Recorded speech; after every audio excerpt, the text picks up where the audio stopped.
I've faced this run scheme a few times, and to be honest, it's killed me every time out. And it got me thinking, is it truly the best run scheme in Madden 23? Let's get into it. What's up, guys? Zan from the Zan Madden YouTube channel. In today's video, we're going to be going over inside zone weak with a lead blocker.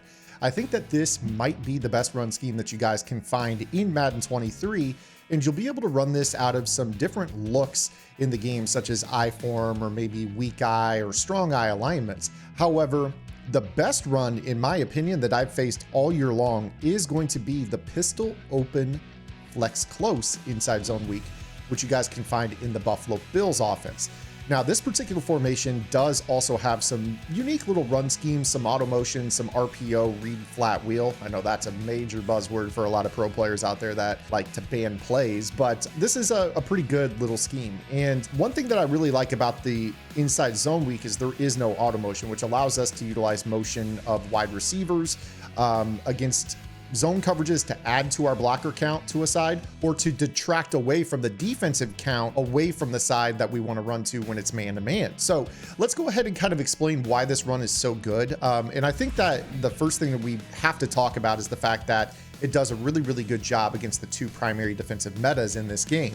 The first of which is obviously your overstorm brave. So you guys obviously know how this goes. First off, the alignment of this formation, the safety's got to come down and respect the tight end. If the safety is caught down here, this is such an easy little box count situation where you could actually just check to a pass and put this guy on a wheel out of the backfield and just get him the football. So while I know this is a run tip video, the first thing you got to know is if they're an overstorm brave and they're down here mugging, you know, this side of the line or here in the middle, kind of touching out the center, they're not going to be covering their assignment. So get the ball out as quick as possible. You know, the user has to go there. Obviously right there, the defensive controller was the computer, so he did cover it, but most users don't have their first step be right to the right side of the field in this situation.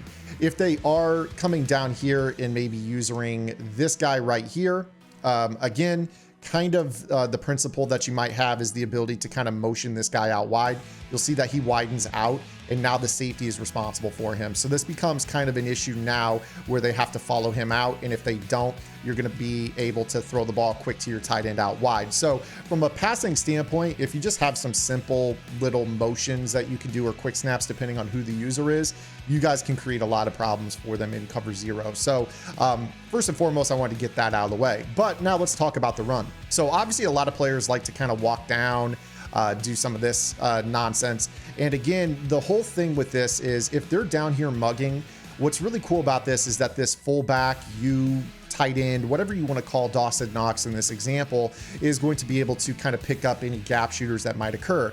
And with this particular run style, it feels like the running back is shot out of a cannon when he receives the handoff. So you see right here, I can actually go immediately to the outside, and you see right there, that was a very easy 14 yards.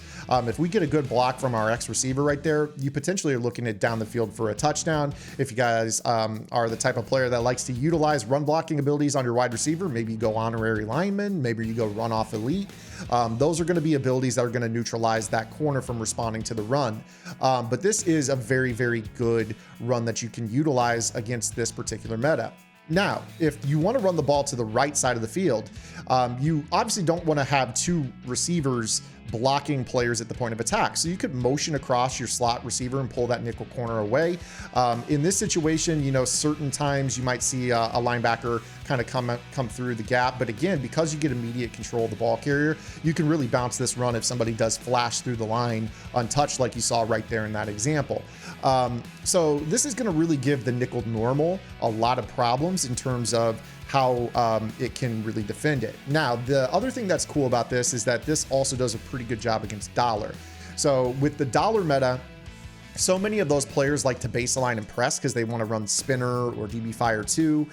They might even walk these safeties down just a little bit to help take away hike throws off the ball. But again, with this particular meta, this is really, really, really good. You see how that fullback kind of leads forward. I probably should have followed him a little bit better in that example. but nonetheless, we were able to pick up about 5 yards. And of course, if you want to run the ball to the weak side of the formation, this guy is going to be able to lead up and through. One thing I will suggest is in that previous example, we actually had a nice convoy up the middle, but the slot corner off the left side came in free. If you know it's the zone blitz, when you motion Isaiah McKenzie across the formation, nobody's going to follow.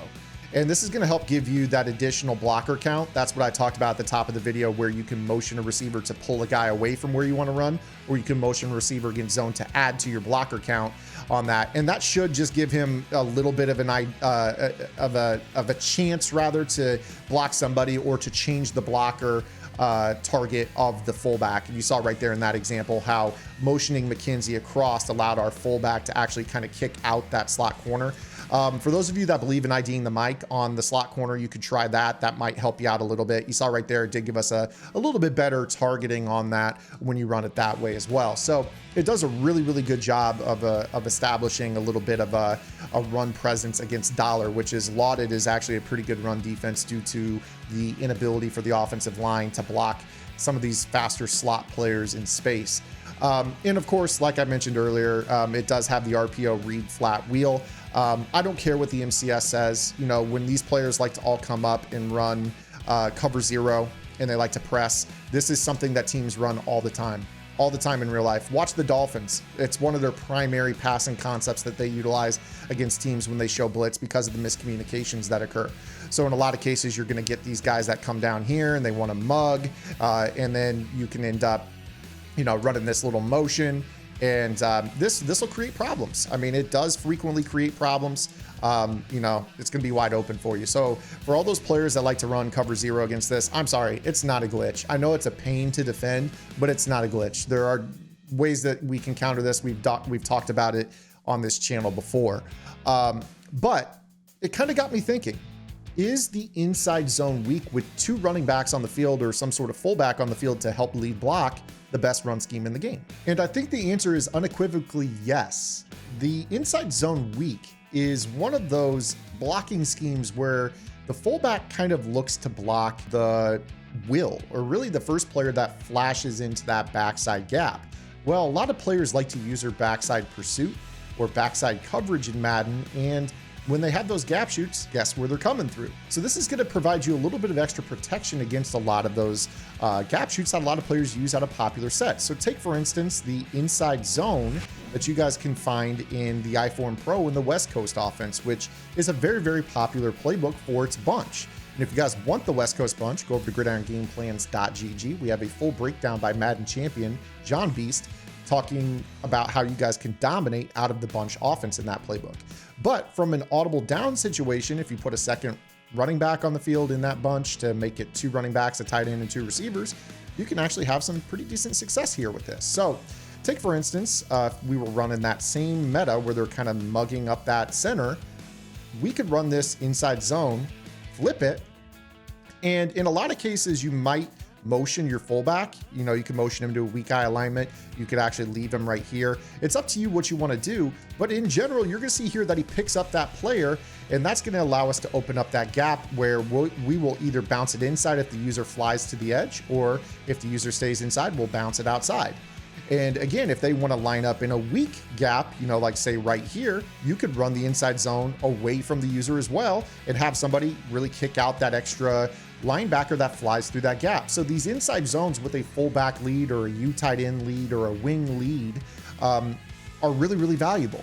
It's one of the reasons I like the inside zone split out of single back. It kind of mimics that peel blocker that will kick out the backside pursuit or somebody that flashes weak side gaps to kind of pursue from behind. And this gives you that same element. So it is something that can be very, very hard to deal with, especially when you're talking about with these, you know, formations. A lot of times they're lined up on the running back. Well, again, going back to kind of how we started the video off, if we want to, we can kind of realize, okay, they're on that running back, hike, get the ball out, and they've got to be across the formation on that running back in order to stop you if they're going to be in these zero blitz metas. And if they're going to be in dollar, you can put a second running back on the field to help lead block and, you know, take away any would-be sheds that, you know, come through the interior gaps or off the edge. That can just help protect you more. So I hope that you guys enjoyed today's video. If you did, make sure you guys give it a thumbs up. If you have any questions, comments, concerns, or complaints, drop them below in the comments section. We'll see you guys right back here tomorrow with our next video upload. Until then, this is Zan. Get in the lab and good luck.